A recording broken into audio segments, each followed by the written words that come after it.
Hello, Magi here, and today we'll be talking about two of my favorite video game series, Smash Bros. And Touhou. Smash for the gameplay and Touhou for the lore. If you weren't caught up with Smash Bros, then you know that the Fighter Pack 1 DLC characters were finished. Joker, Hero, Banjo and Kazooie, Terry, and Byleth. With Fighter Pack 2 being announced and with 6 characters being added to the roster in the future, this question popped up into my head. Can Reimu Hakurei be in Smash Bros? Originally, I didn't think it was close to possible for Reimu to be added, but Fighter Pass 1 showed that almost anyone can join. Hell, I thought Cloud would be impossible, but look what happened back in Smash 4. Not only that, we got Sans and Cuphead added into the game, but as Mii Fighter costumes though. The fact of the matter that they even showed up in the first place puts good hopes for the girls for Touhou. So let's break it down for y'all. For the TLDR version, yes she can, on a technical level. What do I mean by that? I'm referring to the ability to implement her into Smash. Remember, Reimu has shown in the fighters created by Twilight Frontier, the Hiso Tensoku and the Atenemi era, both different games which showcases Reimu in various fighting forms. This will make it easy for Sakurai's team to draw inspirations for Reimu. The fact that Sakurai has the ability to create a moveset for characters like Wii Fit Trainer, Duck Hunt, and Rob goes to show that nothing is impossible for the man. So with that in mind, Reimu will have an easier time in the development phase. Just because Reimu could possibly have a smoother time being developed doesn't mean she would be added. We then need to ask ourselves, what is the main purpose of the Fighter Pass? Like many things in the video game sphere, it's to make money. As fun as games are, they're still a business and businesses need to pay their folks. As of this recording, Wikipedia says there's been about almost 18 million copies of Ultimate sold. Holy fuck, I did not realize that. With that many of a customer base, Nintendo is for damn sure gonna do their hardest to get as many people of those buying the DLC character packs. The initial roster has been impressive. Joker from the Persona series, I did not play the games, but I heard it had a good following. Plus it looks pretty cool. Hero from the Dragon Quest series, I understand people in Japan went apeshit for his inclusion, and I'm happy for them. His unique RPG mechanics in Smash is definitely a treat to see, or annoyance to some. Banjo and Kazooie, holy fuck were people begging for him to join the roster.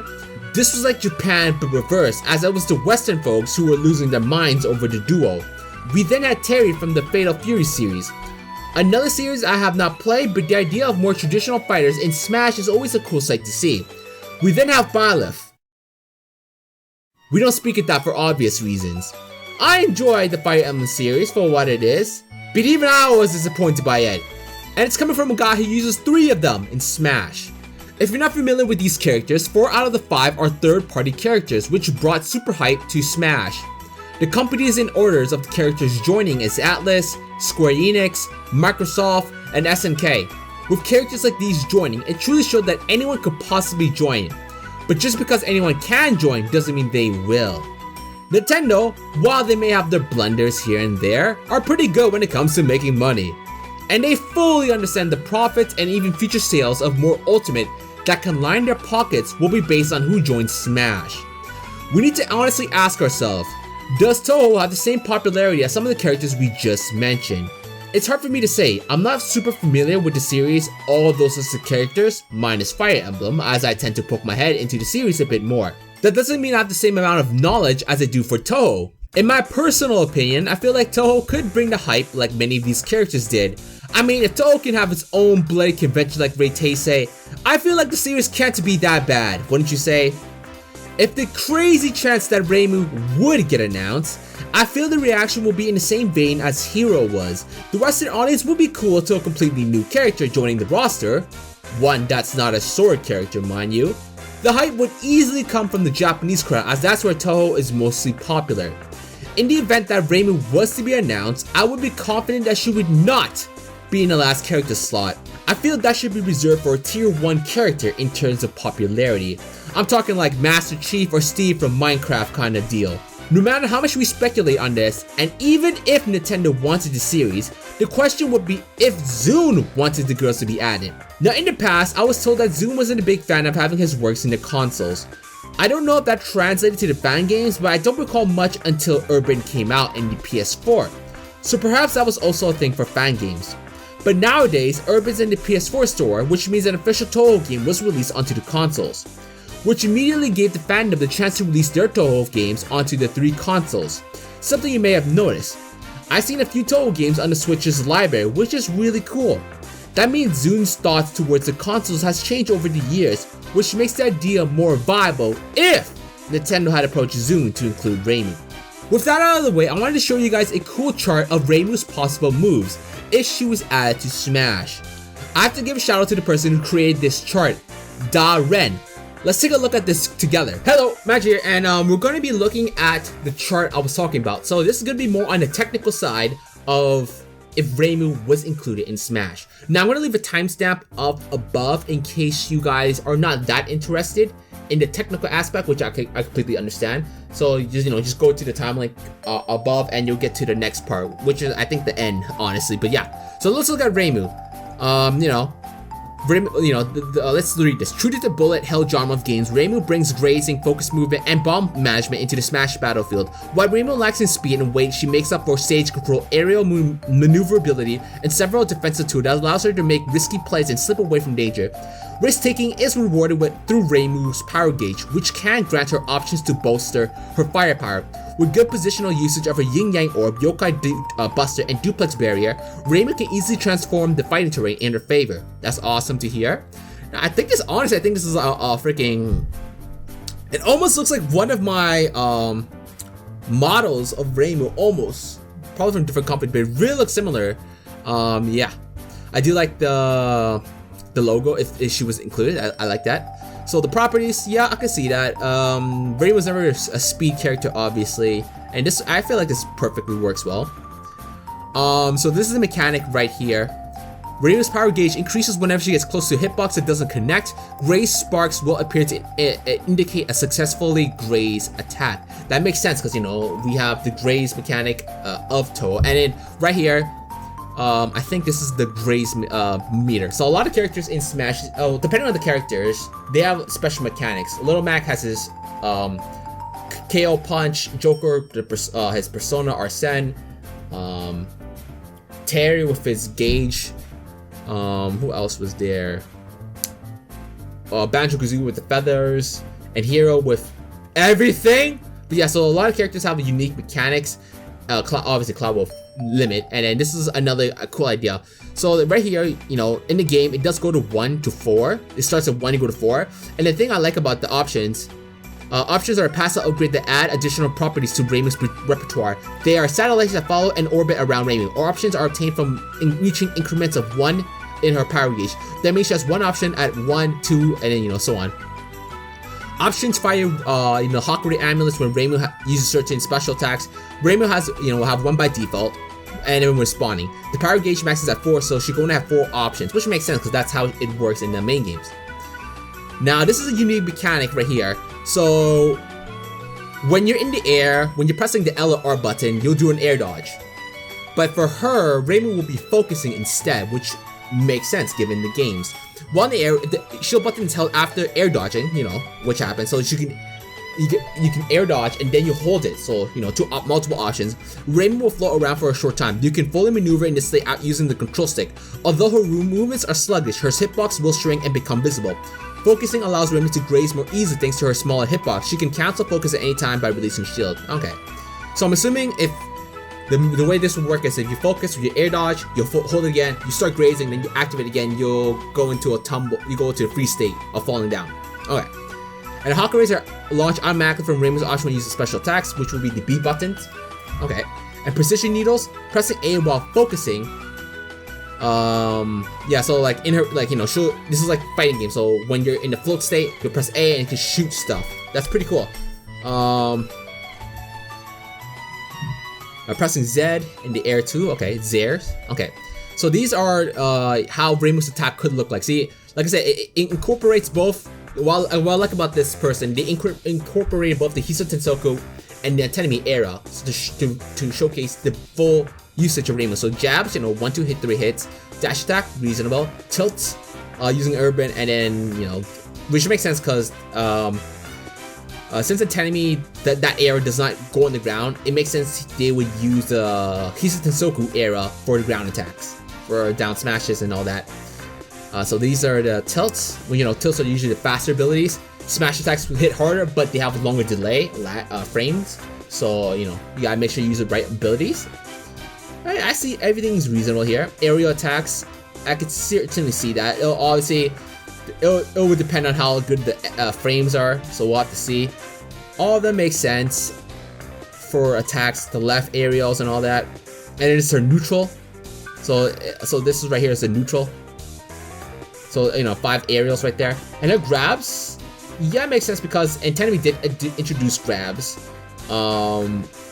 It'll be a little different because there's not a lot of grabs in Touhou. So, you know, they would have, so this gives a good example of what kind of grabs Reimu could use as well. And then, you know, have our taunts here. You gotta have the classic, the smug Reimu, yes, would definitely work. And I do like using the Yakimos. That's pretty cool. I would love the smug Reimu. That probably might go. Actually, no, I say that, but I wouldn't use the taunts because my controller settings, they don't have taunts for competitive reasons. So yeah. And then here, her final smash, you know, would be Fantasy, which makes sense. That is her default to-go ability, so that just makes a lot of sense. So look at the specials. The specials are really neat because they incorporate her options, which is her unique component. Reimu fires a Yin Yang Orb above. The Yin Yang Orb is a projectile whose trajectory can be altered by hitting with attacks. The orb is affected by gravity and will bounce off any surface. Yin Yang Orbs also have a special ability to bounce off the boundaries of the screen, making them a persistent threat.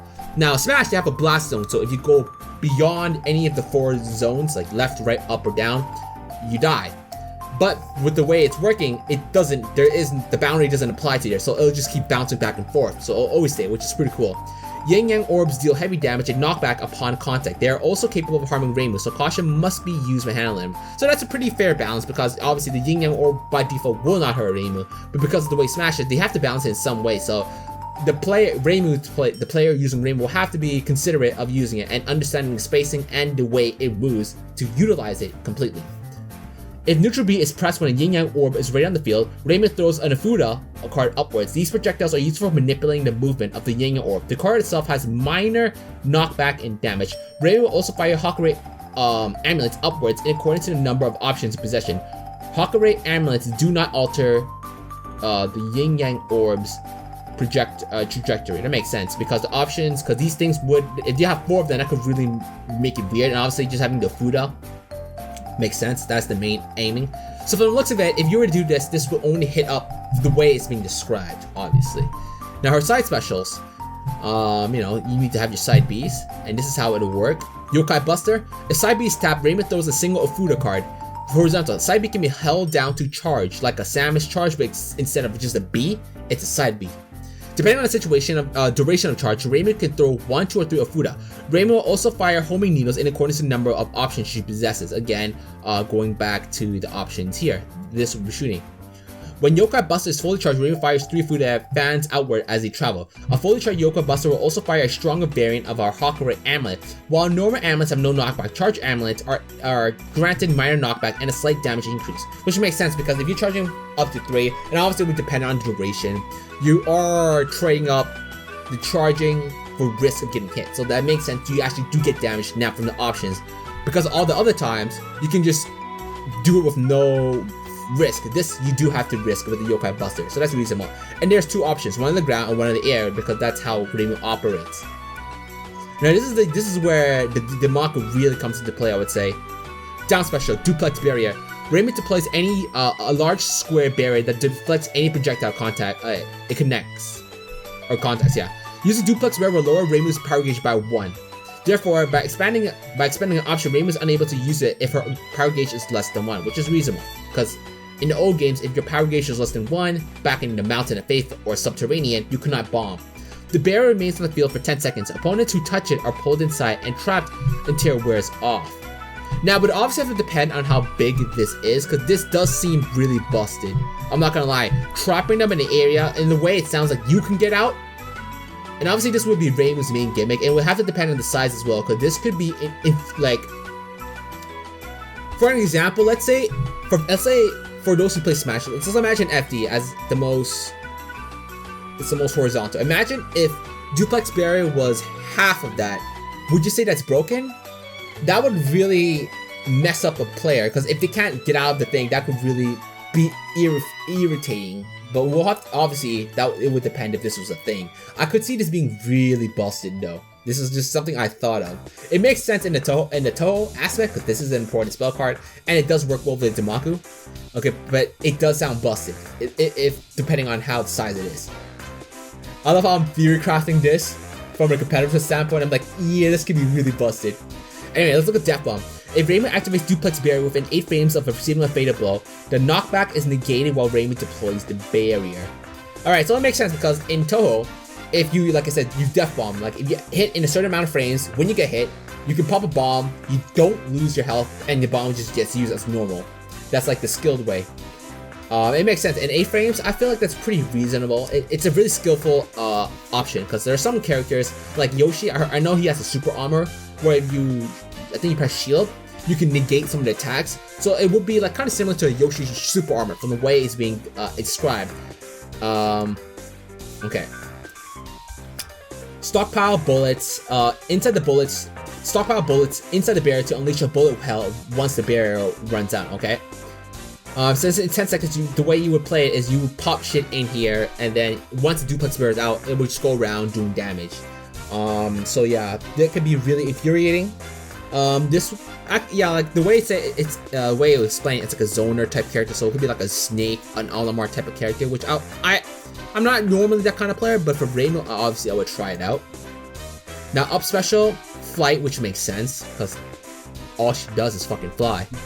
Reimu pauses a brief moment, then flies towards the direction of the control stick. Reimu can fly in 16 directions. Her movement speed is slower than most recoveries, but she is able to alter her trajectory mid-flight. That would be reasonable because ability to fly anywhere is kind of busted, because in the past Brawl, it kind of had that feature with Pet, but they removed it because I guess they felt it was too good. So abilities that allow you to move just anywhere with up B is noticeably not a thing. But if they reduce her speed, that would make her more vulnerable. Like if she was off the edge in like a diagonal position, and if it goes slow as it's described, then yes, I see potential of it being edge guarded, which is really important for a competitive standpoint, obviously. Well, obviously that would need to depend on the speed and all that, you know. While the move itself does not do damage, Reimu can cancel the movement with a double jump, area attack, or air dodge. Okay, fair enough. Flight Grace. Reimu is attachable to projectiles during flight and will gain grace point when phasing through projectiles. Now that makes sense because, you know, that's how, obviously projectiles, depends on how much projectiles. If it's all of it, that's really strong. But again, you are using your up B, and they can still hit you with a regular attack. It's just the projectiles are just gone. That would be good against projectile characters, probably like Snake and Olimar, but obviously that will have to be a thing to see. But yeah, I think I described everything that was in this post, which is really good. It fits really well. Obviously, everything just sounds perfect. My only concern would be how Duplex Barrier will work in a competitive standpoint. I feel like this could be extremely busted, but obviously this person was making it for fun, just for including it, and they're not thinking it from a competitive standpoint. And I understand Smash has never been created with a competitive standpoint as the #1 feature. Its #1 feature was making it as fun as possible, and that is Sakurai's main objective, and I always respect it because that is how he makes his game. I'm not gonna tell the guy how to make his fucking game. He does what he wants. I obviously want it in a more competitive standpoint, but I can respect that. But yeah, this is the technical aspect, and depending on if you guys watch it or not, that's just my thoughts. Duplex Barrier seems like, for me, obviously from this, seems like the most busted. If you trap, obviously you don't have to be in, but this could really negate a person's ability to do anything to you for 10 seconds. Depending on also how long it takes to get charge this up as well, because you do need to use up 1 power for all that, you know. Reimu has a lot of custom. The features here does make sense for DLC characters because most DLC characters have a lot of unique features because, you know, they're from a third-party series. Nintendo's not usually working with them, and Sakurai wants to represent them in the best possible light. And this would be a really great way if this was to be incorporated. So I want to give a shout out again to the person who created it. And yeah, let's get back to the end of the video, shall we? But yeah, that's gonna be it for this video. I love both Smash and Touhou, so I'm really glad I made a video dedicated to the subject. As much as I love Touhou, I'm gonna be real with you and say it's probably not gonna be in Smash. I feel as if Nintendo's gonna try to hit an even bigger audience with its next DLC pack. But just because I think that doesn't diminish the fact that I really want Reimu into the series. I can promise you that this channel would be more Smash based if Reimu was included. If you guys enjoyed the video, please give it a like and subscribe, or else Reimu might never get into Smash, and that would make me a sad Magi. Either way, this is Magi, and thanks again for watching.